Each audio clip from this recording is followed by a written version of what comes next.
The rising of the people once silence. It is the rapture. The rapture happened. We're still here. I'm still here. You still here. I'm feeling good and black. We all know the rapture was for the whites.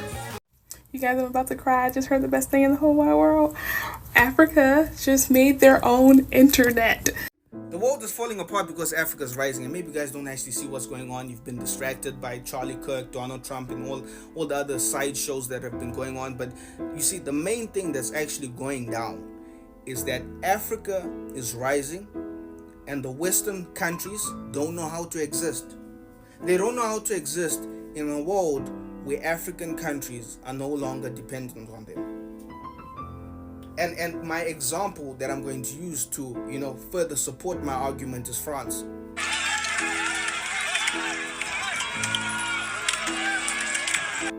We can see what's happening with France.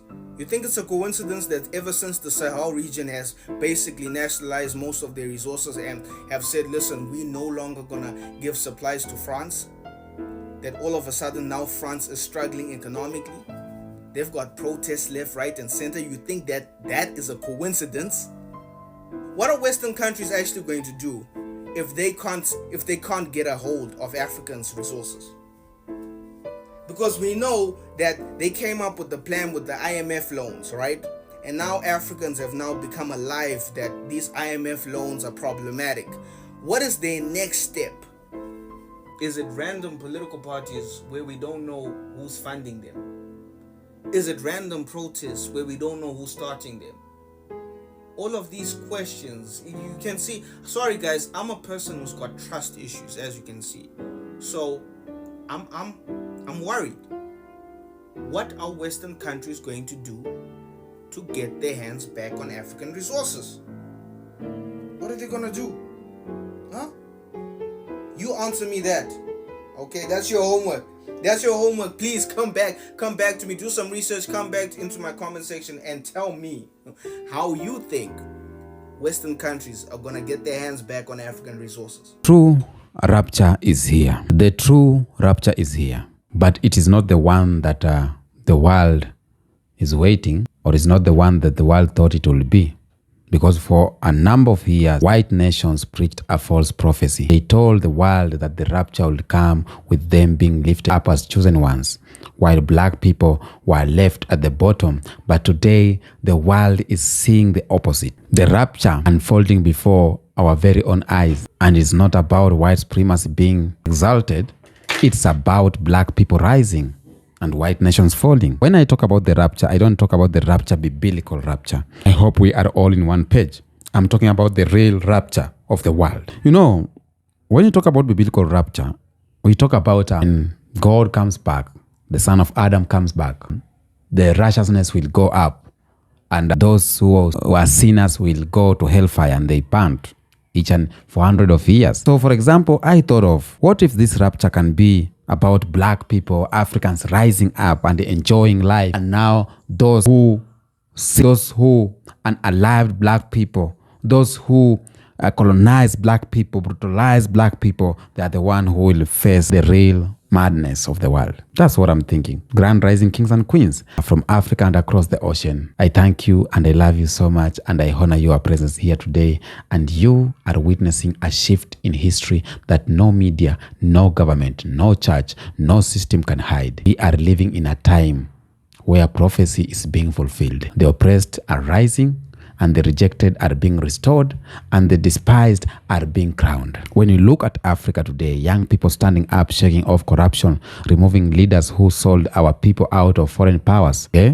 What do we see? We see the hand of destiny. When we look at black Americans no longer begging for recognition, but building movement, communities, and businesses, even returning home to Africa, what do we see? We see the true rapture. And when we look at the nations that once enslaved, colonized, and exploited black people, nations that are now drowning into economic crisis, political crisis, and moral collapse, what do we see right now on that? We see the fall of Babylon. So family, I'll say this: the rapture is not about disappearing into the clouds. Rapture is about a shift of power, a divine reversal, a prophetic transfer of destiny, and the last shall be first and the first shall be last. The rejected tone has now become the cornerstone. That's what I'm going to talk about today. Before I go deep down in the video, I want you to watch these clips of the fall of the white nations, the empires, and how black people are rising. Let's watch and then we continue. Imagine a world where Jesus, white Jesus, comes and takes all of the MAGA white Christians that have been so desperately waiting for the rapture. Imagine if it happens tomorrow. Wouldn't it be fucking great? Wouldn't it be fucking amazing? I mean, I don't know about you, but like, I cannot see a downside to it. If the rapture happens tomorrow, as these white Christians believe, then we are in for a significantly improved world. Like, by every metric, things will be better. For a start, the housing crisis will be gone. We'll have a lot more money. People that are oppressing and murdering and regurgitating incredible, harmful rhetoric, gone. I mean, like, I'm beginning to believe in God. It'd be fucking incredible. Imagine also like, as somebody who have studied eschatology, it's extremely dull, for some time, and taught it at Oxford, I mean, wouldn't it just be like a truly genius move for God to make, to convince the absolutely worst human beings on this planet, the most oppressive,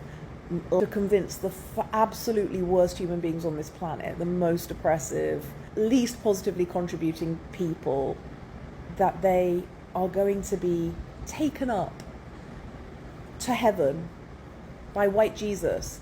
And actually, like, they're talking about the fact that some of these people believe that they're going to die tomorrow. That it will be like a ascension where they die and their bodies are taken up without their clothes, mind you, which I think is kind of hilarious. Like, you know, so we're just going to see tomorrow we're going to see like a whole bunch of naked, terrible people just being lifted up into the earth. I mean, fuck me, I can't wait. I frankly can't wait. I mean, I genuinely can't imagine anything that would make me believe in God more than the very worst people on this planet being removed in a humiliation ritual. Like, it's enough to make me consider being a Christian. Oh well, let's see. If you can think of a people who were more held back, more deprived, more sabotaged than African Americans. You took everything away from them and took them away from everything. They started in your country at less than zero, literally regarded and treated as subhuman, not allowed to learn to read or write or anything for hundreds of years. But you see, they come from a people of accomplishment to one degree or another, not a people of piracy and theft and appropriation. They come from a people who created and built and developed in their own land. And even though you did everything that you could possibly do to suppress them, to hold them down, to hold them back, and you're still doing that until today, nevertheless, I don't think anyone can dispute the fact that African Americans have become a global cultural superpower. Culturally, they're a superpower. Whatever cultural soft power that America has in the global South, it's African American. America is not what it once was. I've got some bad news for people who don't travel internationally. The world hates us, okay? We're not the big dogs. We don't have the clout that we once had. We aren't even like statistically on top of anything, education or anything anymore. And I've traveled a lot internationally. Over COVID, obviously, I stopped. And there's always been an underlying tone that America is dangerous. But, you know, we run Hollywood, so a lot of the media that is consumed by people in other countries is still American. However, I'm on my first international trip since COVID, and it has gotten worse. I have heard from every nationality that America is dangerous, but I arrived in Indonesia, which is a country that, you know, a lot of people aim to get out of and go to America. And the first thing that my taxi driver says to me is that he's afraid of America because of all the poppy seeds that we're taking and all the jazz powder that people are using. And he's convinced that people are walking around the US like zombies, because that's what's on the internet. That's what these people are seeing. And I think it's a really big lesson if you are sheltered and are not leaving the US. We don't got it. Like, we don't got it anymore. People don't want to live in America. People aren't eager to live in America. When I was in Europe, a lot of the kids said their parents wouldn't let them go to America because they were afraid they were going to get popped by the police. Like, those are the fears The only fear that Americans have when their children travel overseas is that they're going to be like in the movie Taken, which is a very small possibility. And they just use that as a fear. I don't even like, that's not really even a founded fear. People aren't taking Americans when we go, because you know how big of a hell case they would raise if some little white girl went missing? That's not what's happening.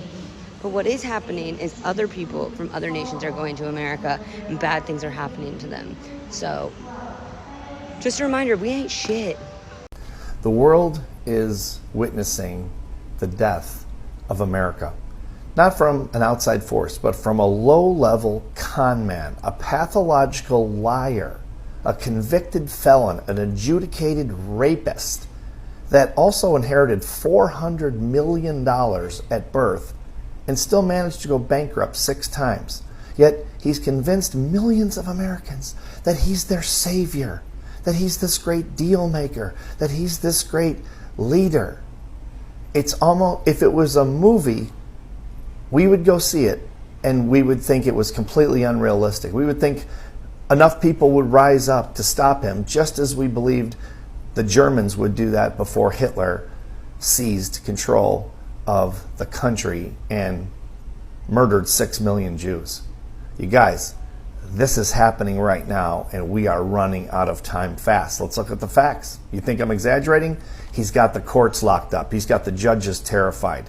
He's got the media terrified. He's suing 60 Minutes. This country will never recover. There is no coming back from this. And that is, in fact, a good thing for us. America needed to implode from the inside because Lord knows there is no one outside of us that will make that shit happen. We had to do it to ourselves. This country has never been good. That was all a lie. It was all propaganda. This country was built on the foundations of racism, genocide, patriarchal systems, and one of the most exploitive economic systems that humans have ever seen in all of our history, and that is capitalism. Our foundations are bad. And this is what resulted from that. It's built into every single facet of our lives. It's built into our education system, our criminal justice system, our healthcare, our laws, our economy, everything that constitutes a daily part of our existence. They have the ingredients for the roots with which this country came from. And there is no making that better. It's like baking a cake with regular flour and then wanting to make it a gluten-free cake. It's not going to happen. You can't do that. So you scrap the whole cake and you bake a new one with gluten-free flour.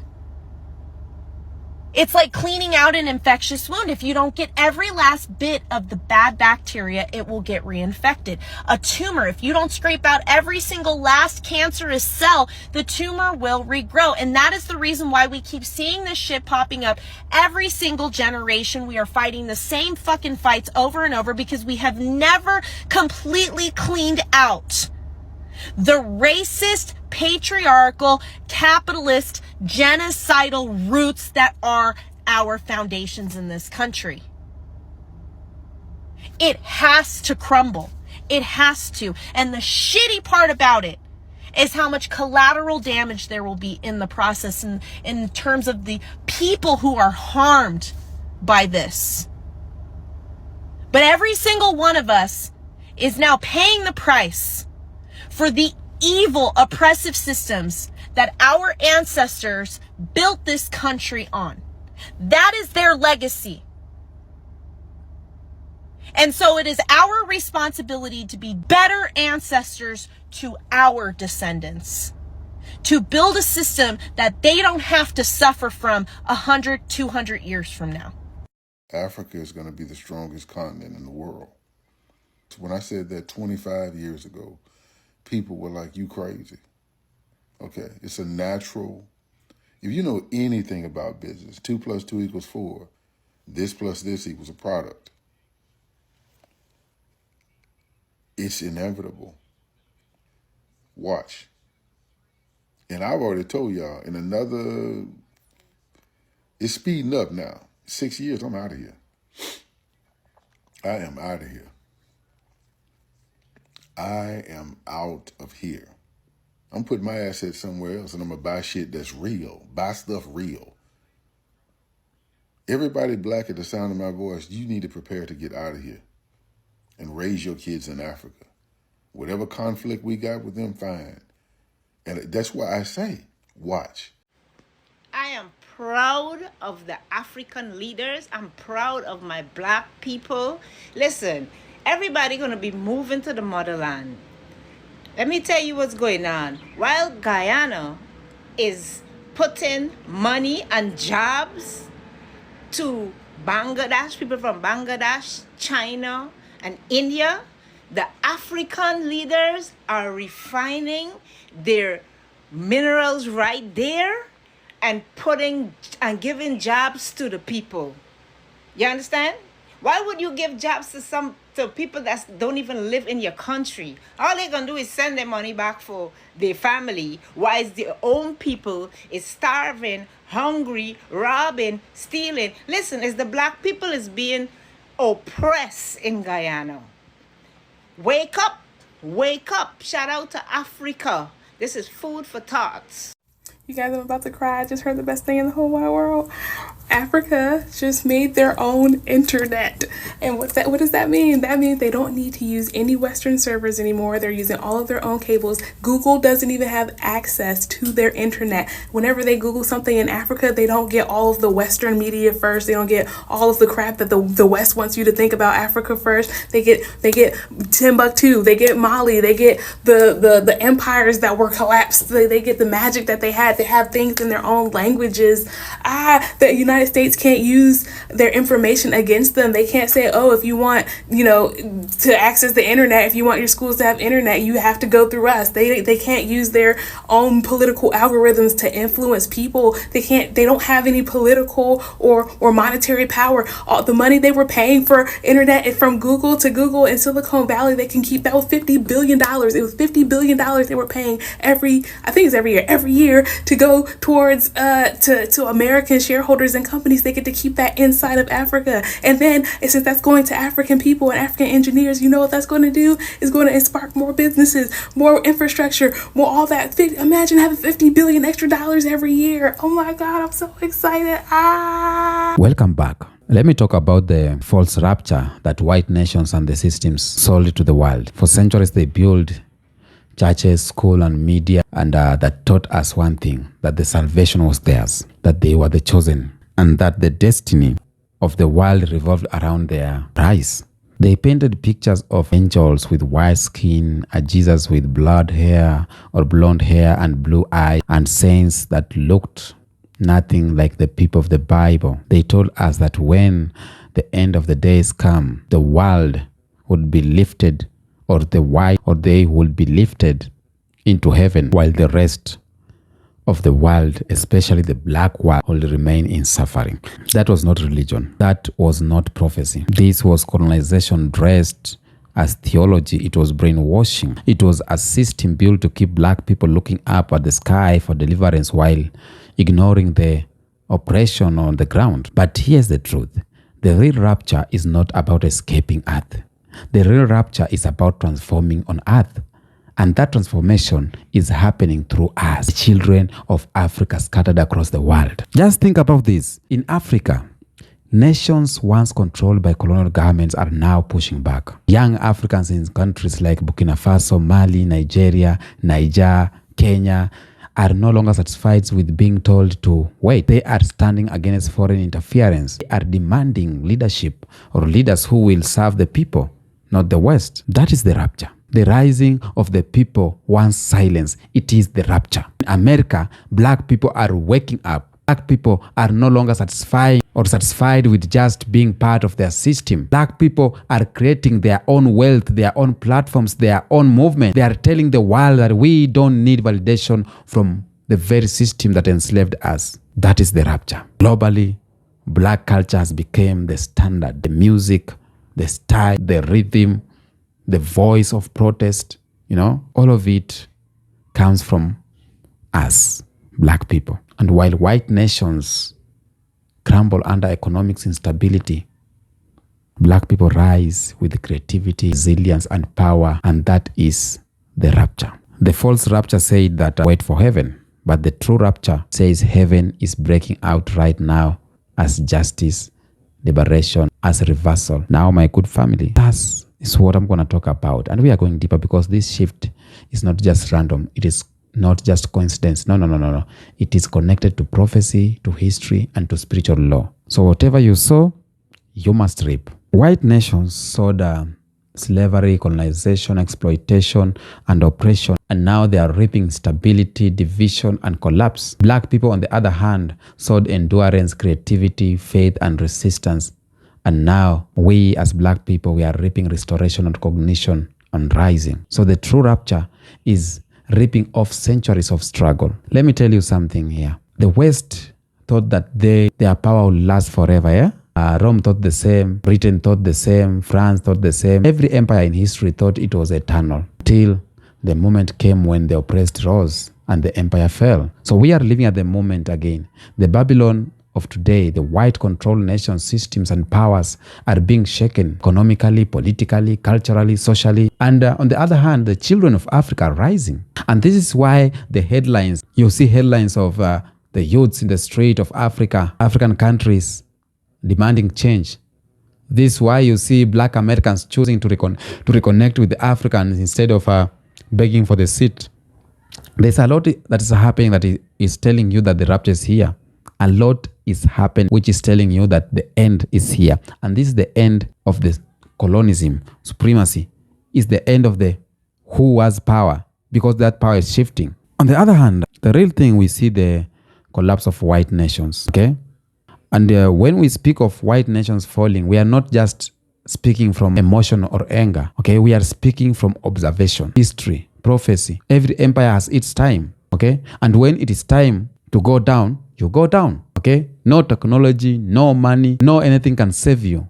Look at the world of today. The very nations that once colonized Africa, enslaved black people, and ruled over the earth with arrogance are now crumbling from within. Economically, Europe is struggling. Inflation is eating at their economies. Their so-called strong currencies are weakening. The euro, the pound, they were once untouchable, taken. Look at America. America is drowning in debt, trillions upon trillions with no end in sight. They print money, but cannot print prosperity. Socially, their societies are broken. Drug epidemics are destroying generations. Depressions and loneliness are spreading like wildfire. The family structure which they once boasted about is collapsing. Crimes are rising. Crime is rising, but more importantly, hope is dying too. That's why you are seeing white Americans, most of them are packing. They're moving in droves, in numbers, moving away from America because they know, they are sensing something is fishy. Politically, they are divided. Their governments can no longer hold their people together, okay? The left and right are at war with each other. When you go to Europe, nationalism is tearing the union apart. The same nations that once united to enslave Africa cannot even unite the same to save themselves. That's they call civilization. They cannot even protect their own. So this is the fall of Babylon. And it was written, Babylon the Great is fallen, and the systems of oppression cannot stand forever.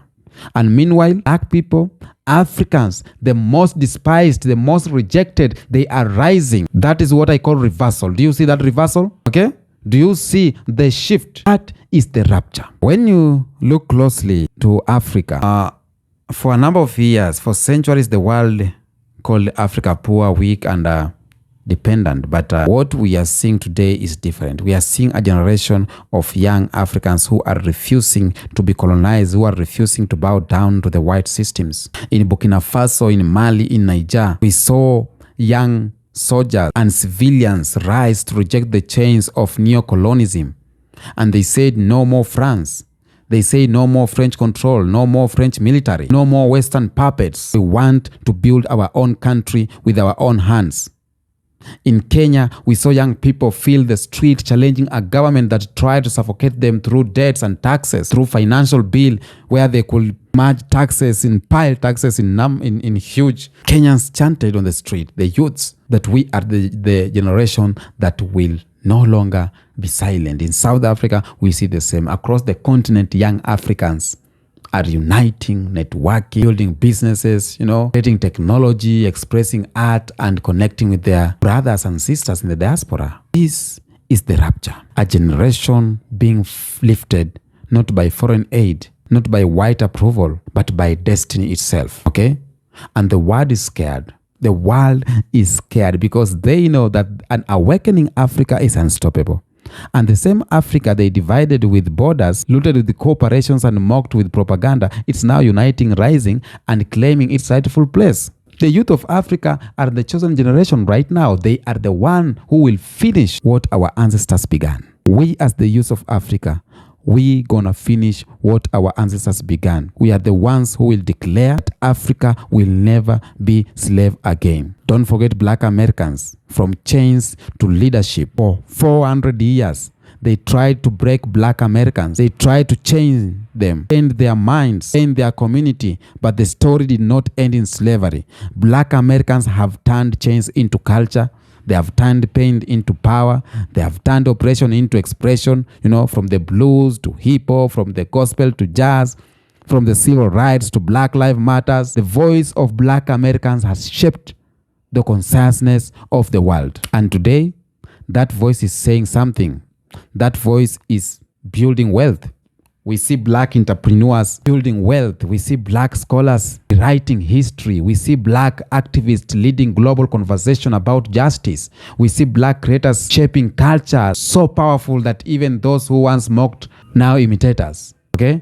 We see something more than reconnecting with Africa. Black Americans are traveling back to the motherland, are investing to the motherland, and even relocating to Africa. Black Americans are realizing that the future is not begging America. They are no longer begging America for a dream that never belonged to them. The future right now is reconnecting with the motherland and building a new reality. Family, this is prophecy fulfilled. People who were stolen from Africa are finding their way back physically and spiritually. The rapture is not just about rising in America. It's about returning to Africa. It's about bringing skills, resources, and unity. And America knows it. And that's why they are panicking. That's why they are begging Black America not to leave, because they know without Black people, America cannot stand. They know that. The diaspora connection, the uniting across oceans, it's bigger. That is the true rapture I'm speaking about. It's not just in Africa. It's not just about America. It is global. Global awakening. Black people in Caribbean, South America, Europe, and all of them are awakening. And the lies that colonizers told us are no longer holding power. We are discovering our true history, our true identity, and our true unity. So when a Black person in London rises, a Black person in Lagos feels it. When a Black person in Haiti break out a protest, brothers and sisters in Ghana take notice. Okay? The global connection is what white nations fear the most. Because for centuries they ruled by dividing us, and they told Africans that African Americans were different. They told Caribbeans that they are not Africans. They told Afro-Latino they were not Black. But the rapture is reversing all of that, and we are realizing that whether we are in Accra or Atlanta, Kingston or Kinshasa, Rio or Johannesburg, we are one people. Our destiny is here. We are rising, all of us, okay? This unity is unstoppable that we are having today. It is the fulfillment of prophecy. The dry bones rising, the scattered being gathered, and the last becoming first, okay? This is spiritual. The rapture we are speaking about is not a man-made movement. It's divine timing. The Bible said, the last shall be first. The stone that the builders rejected shall become the cornerstone. The children of Israel scattered across the earth shall be gathered again. And family, when you look at history, who fits this prophecy? Who were scattered across the earth through slavery? Who were rejected, despised, mocked, and enslaved? Who built nations with blood, sweats, and tears, but was denied recognition? It is us, Black people. It is us, Africans, and their descendants across the world. And this is why the system worked so hard to erase our history, to distort the identity, and to tell us that we were nothing, because deep down they knew who we really were. They knew that if we ever awaken, the empire will fail. And now the awakening is here. The rapture is here. And Black people are rising and white nations falling. Tell me what you think. Tell me what you think on the comment section about this video. Until next episode, peace out. And let me be honest first, I haven't finished, sorry. The oppressor are afraid and they see the writing on the wall, they see the economies collapsing, they see their youth turning away from their culture and embracing ours, they see their system losing control. They are panicking. And this is why they try to censor our voices. This is why they push propaganda against African leaders who resisted them. That's why they flood America with the aid, or they flood Africa with aid that came from chains. That's why they try to keep black Americans trapped in endless cycles of poverty and crime. Because they know if black people fully rise, their system is finished. But the truth is, nothing can stop destiny, the rapture. The future belongs to us. The future is Africa. The future is black. The future is unity across oceans, generations, and nations. White nations may fall. Their system may collapse. Their empires may crumble. But out of the ashes rises a people who have endured everything and lost nothing. Because we kept our spirit, our culture, and our soul. We are the future and we are the prophecy. We are the true rapture.